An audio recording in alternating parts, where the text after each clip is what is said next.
I'm in the process of replacing the radiator on a 2002 Volkswagen Passat 1.8 turbo. I first jack the car up and place it on jack stands, and next, using a Phillips screwdriver, I will remove these 3 screws that holds this piece in place, and then pop this out of the way. Next, I begin to remove the screws that holds the fender liner to the bumper cover. And there is one screw that you have to go up in here to remove. Okay, with these, you will use a T25 to remove those. And then you have to remove the grill that fits up in here. Now, normally you can, when you pop, you can pop the grill out by pulling on it, and take your time not to break the tabs that lock it in on the right and the left side. Once you get that out of the way, you don't have to take it all the way off like I did. You can just spin it around so it rests over this way, and then go ahead to loosen the screws here that hold the bumper cover on.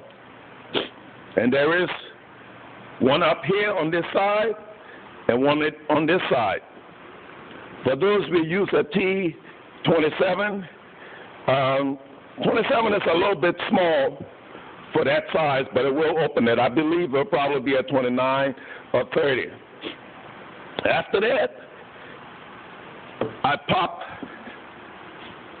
in here this little plastic bracket, goes in like this, holds the condenser onto the radiator. You'll pop that by simply, these pins right here go in this way to lock this in place. You'll pop them out this way. There's one on this side and one on the driver's side over here. After removing those, the bumper cover is already off. You remove those. Of course, you have to detach the light from the fender on both sides before you remove the cover.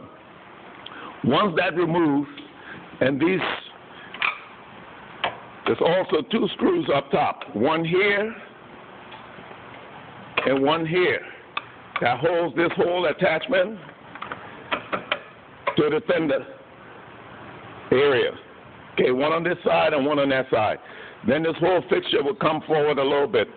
Now after that, you have to remove these 2 pins, one on this side and one on this side, locks the radiator to the top support.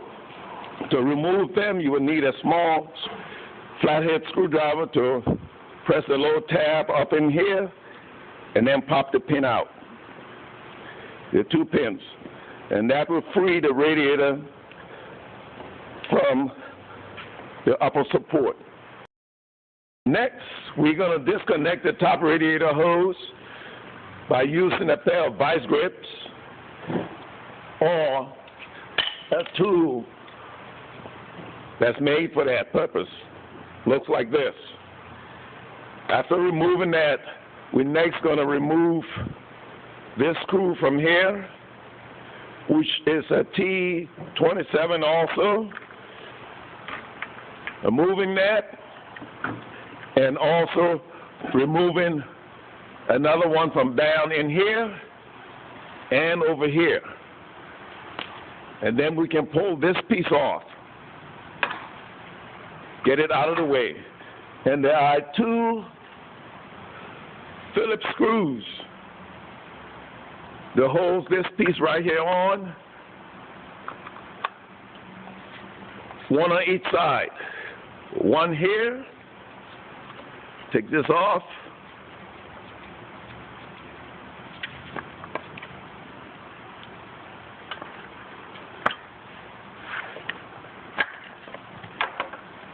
and one on this side.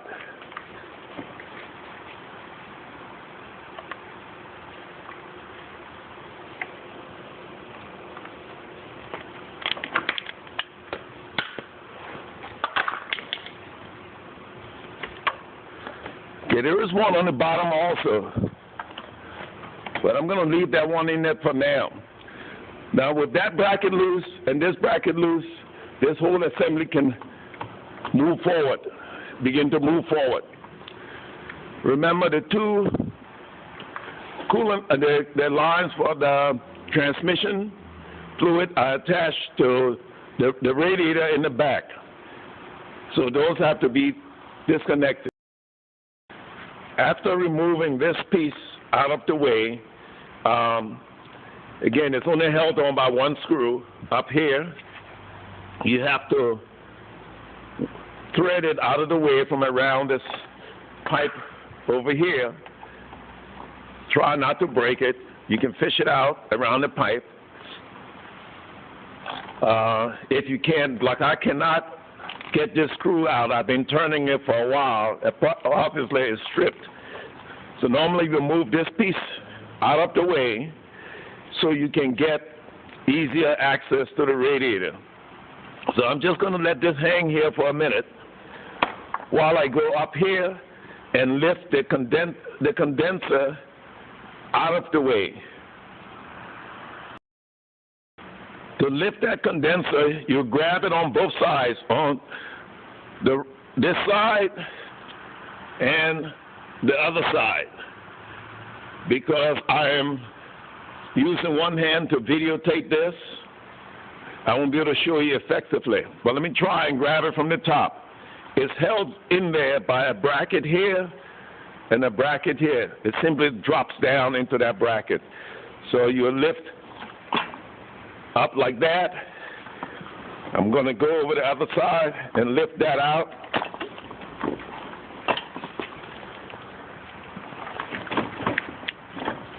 And it swings out. Be careful, don't drop it on the floor. And at the same time, disconnect this connection right here to the sensor. And then it will sit out of your way. All right, because if you drop this, you could damage that. Next, we're going to try and work more on the radiator now.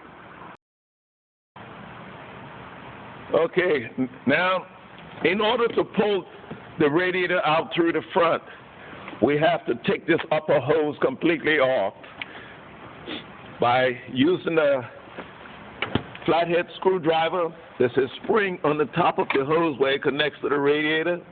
Up here, lift that clip up, and then wiggle on this until you get it off. Sometimes if that hose has been on there a long time, it can be a pain in the wazoo trying to get that off. But just work your way gently and keep working at it, twisting it like this until you get it out. So I'm going to remove that next. And sometimes there are quicker ways of doing these jobs. But I believe the quickest way to do something sometimes is the longest way, because otherwise you get stuck on something and it ends up taking a longer time to do the job. Okay, there you go. The hose is off. This is the clip I was talking about. This clip will be, when it's in place and locked in, it will be down in that position by putting a screwdriver up underneath there, of course from the back side, and prying it. That clip will pop up, and then you get to wiggling until it comes off. If you have any problem getting it off, spray a little WD-40 or CRC around the hose. It will gradually work its way in and make it a little easier to come out. Okay, I've already removed the screw for this line from right here. You can take that line out of there by wiggling it out and pull it out of place. I'm going to pull the bottom line up first before I remove the top line. And that's only because you don't want fluid dripping out while you work onto you while you're working on the bottom line. Removal of the bottom radiator hose, which is right here, is done by removing this clip. There's a clip right here similar to the clip on the top hose. pry that clip off away. It will lock in place when you pull it out. It won't come all the way out. You can take it all the way off if you wish, but you don't have to. So you just use a screwdriver up in here and pry it out in that direction. But before you pull this hose off, make sure you drain the radiator. You can drain it by taking off the temperature sensor, which is already out here. Or on the front, there is a plastic plug, that red plug right there, that you can loosen up and the fluid will drain out, the coolant will drain out. Okay, bottom hose is off, top hose, everything is disconnected from the radiator. Now at this point, all you have to do, pull your radiator forward and lift it out of place.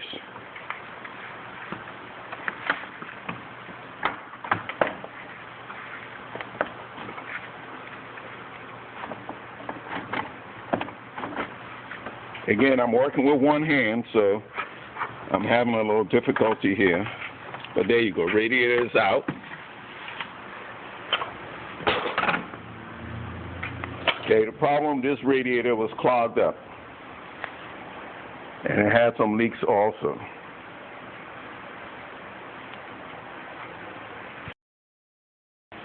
Okay, with your radiator out, now you want to check and compare the two radiators, the new and the old. Make sure they match up before you get into installing the radiator. You also need to transfer a few pieces off the old radiator onto the new one. One is the rubber grommet up top here, on this end over here. They need to be placed over here on the new radiator. All right, this is the top of the radiator.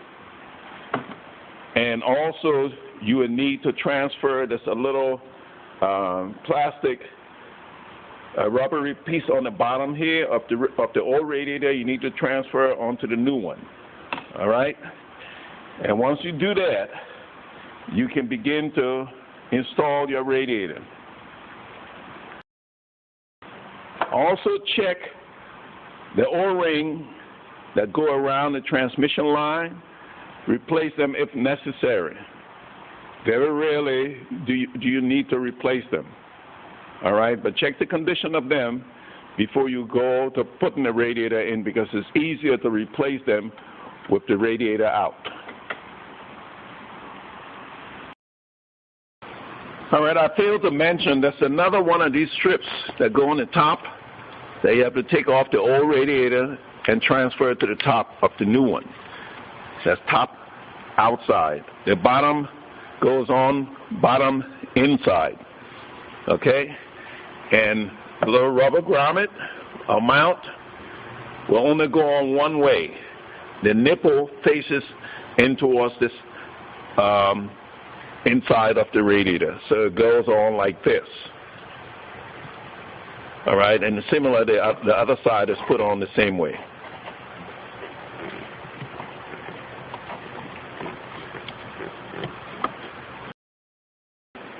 On the back side of the radiator, where the condenser mounts, right about here, and here, there are little rubber bushings that fit in there. Take them out also and transfer them onto the new radiator.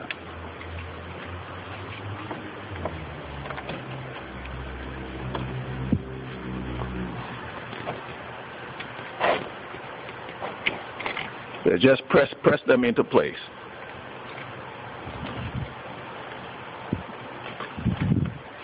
Okay? Okay, just as a side note, to confirm that your radiator is clogged, one of the things you can do is, when you have the old radiator out, fill up the new radiator, lay it flat on the floor, and fill up the new radiator by either the top pipe or the bottom one, doesn't matter. Just lay it flat, fill it up, and then once it's full, transfer that water into a container from the new radiator and then use the same amount of water and try to fill up the old one. If it takes all the water, then your radiator is all right. If it doesn't take all, then you know that radiator is clogged. Now this one took most of the water. There was about maybe half a quart left over. So these veins, these little tubings that the water runs through, were clogged because they don't take that much water to fill them up.